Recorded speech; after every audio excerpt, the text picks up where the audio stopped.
And welcome back. Jay in Dillon, South Carolina. Hey, Jay, thanks for watching Free Speech TV. What's up? Hey, Tom, very long time listener, and thank you for all you do. Thank you.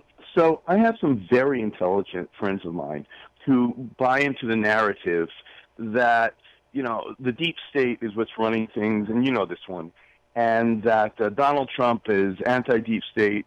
And they give a number of examples, and more recently, the withdrawal of troops from Syria and Afghanistan. And I don't know what to say to them. I don't buy into it, but how would you respond to them? Well, first of all, there's varying definitions of deep state. I mean, the kind of real definition, the definition that has been accepted for a long time, is, and it's not a pejorative, it's not a bad thing, is that it is all of those people who are full-time government employees who are not political appointees, essentially. That right. The state continues to run regardless of who's there. The Social Security continues to write checks. IRS continues to collect money. The USDA continues to inspect food. All those kinds of things.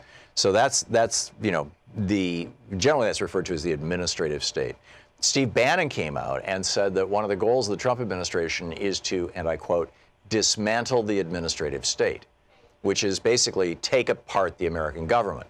Now, they would do this on behalf of mostly polluting industries, you know, or people who want to loot our public lands. You know, this is just so basically criminal.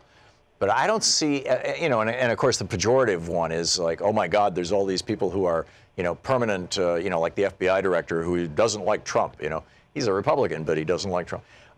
So, you know, they kind of weirdly twist it into this kind of, you know, it's like anthropomorphizing it or something, giving it a personality, you know, which is nonsense. And I don't see any relationship between any deep state, regardless of how you define it, and our foreign policy, at least with regard to Syria and Afghanistan, and you know, pulling out some troops. I mean, you know, I don't get it. What's the critique? What, you know, when you say what are you talking about? What do they say?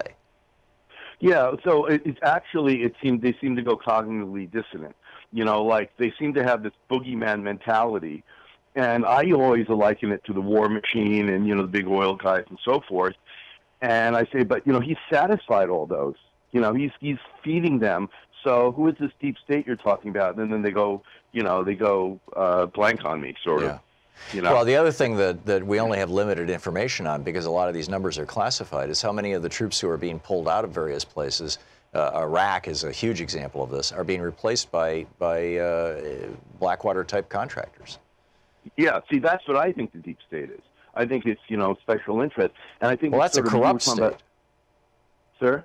That's the corrupt state. I mean, that's the corrupt state. Yeah. And I've always felt like, you know, they're twisting it. You were talking about anthropomorphism, however the term was. That I feel like they twisted it because it's really the progressives who are addressing the, you know, those, like you were talking about, the corrupt state, those special interests hidden in the shadows, not Donald Trump. You know, so I think they've twisted it somehow. Yeah. You know, that's how I look at it. Yeah, you want a deep state that is corrupting America and destroying our country. Look at Ryan Zinke.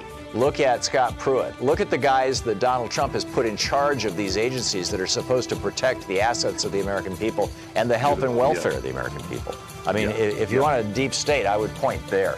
Jay, thanks for the call. It's a good one.